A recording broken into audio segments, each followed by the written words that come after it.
Hi there, thanks for watching again. My name is Claudia van Zouden and I'm here to read the third chapter of the book Norah the Polar Bear and Marcin the Polar Bear Whisperer.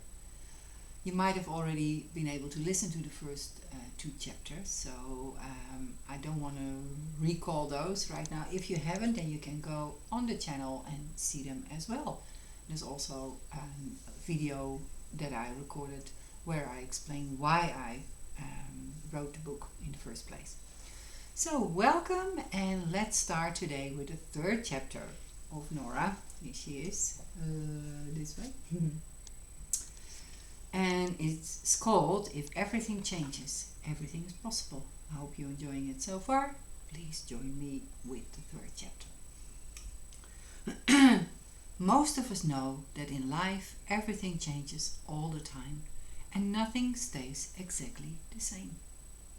Day becomes night, summer becomes winter, temperatures change and butterflies come and go. Norah knew this very well. For example, she had never seen butterflies flying around and everything was covered with snow and ice. She had only seen them when the fields were green and the days were warm. She had also noticed that some days it rained or it could be sunny and dry on the same day. And on other days, the sky was just covered with clouds. But even the clouds changed.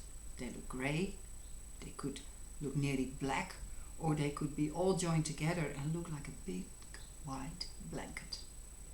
Sometimes they looked like white fluffy bits, similar as those you find on the cotton grass flowers. And she realized nothing was ever exactly as it had been before. Things change all the time. The sea was also always different. It could be frozen or it could have different colors. It could have massive waves or be so still that when Norah put one of her paws in, she saw circles and they would become big circles and they would ripple out so wide that she could see them floating out towards the sun.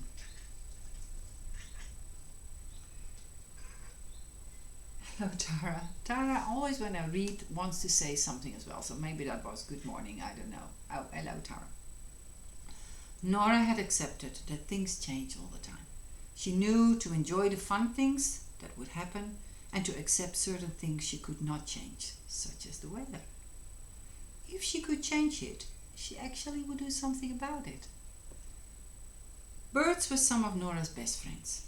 Norah loved all the birds that came to the place where she lived when the warmer days came. The birds had so many different colors and shapes. Norah knew that when some of these birds would fly above her in the skies, the ice would start to melt pretty soon and the days would be getting longer and warmer. She also knew that it would get colder again when those birds were not flying in the skies anymore and that their babies had grown into larger birds. As soon as the days got shorter and cooler, different types of birds would fly in the sky instead. This is how Norah knew that everything changes all the time, just by noticing the things around, below and above her. Noticing all this helped her to understand that when life was difficult, such as when she could not find food or she felt very tired, it would not be like that forever. Realizing this, Norah would get a feeling of hope, knowing that it could get better.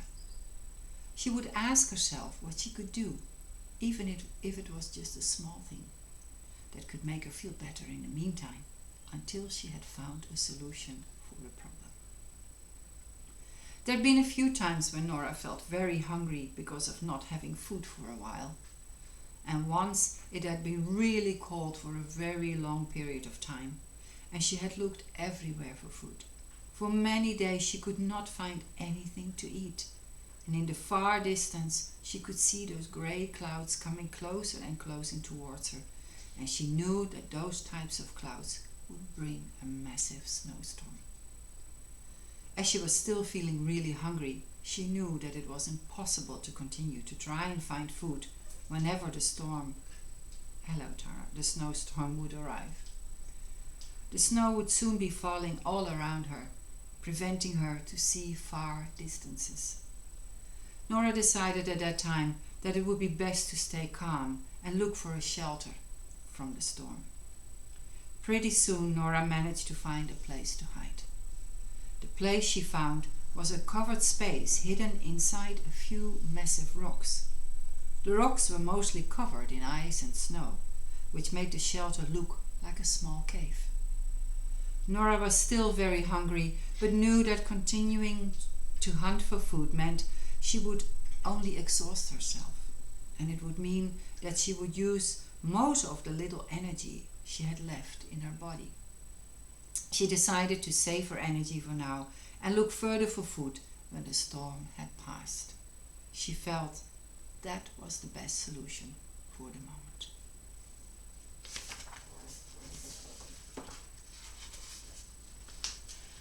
Although she didn't solve the problem of feeling hungry and feeding herself, at least she didn't make herself even more tired than she already was. When the winter was harsh and food supplies were low, Norah had learned how to preserve her energy levels well. She was able to use some of the lessons she had learned in other situations too. Some of these lessons helped Norah to adapt easier to the new environment when she finds herself in now. Her new home was a wildlife park, situated in a green, lush forest. This place was so incredibly different from the beautiful North Pole where she used to live. She really had to learn to adapt to living in this new environment. She could often be pondering on a rock where she could sit quietly trying to find solutions to her new challenges. And keeping herself occupied this way, she found that her mind remained more focused and that she worried less about what would lie ahead of her in the future. There we are.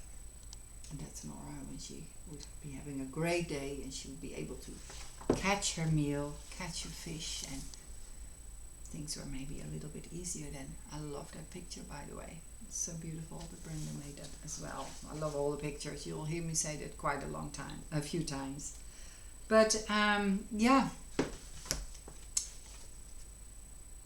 this book you can get online at Amazon, and you can also buy the Kindle version, and I hope that you've enjoyed listening to the third chapter of the book, and that it will also give you some hope in situations where you feel that things are a bit challenging and you just don't see perhaps a way out right away, but there could be something in this story that you could think, hey, there's something similar is happening to me right now, so how can I learn from what Norah does that can help me too,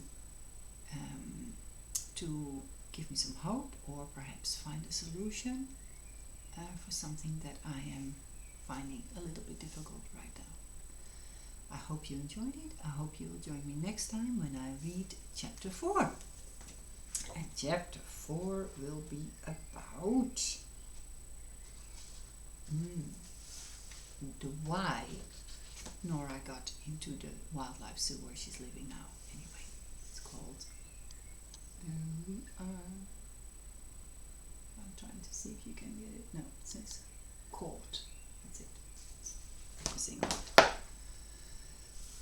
And that will be a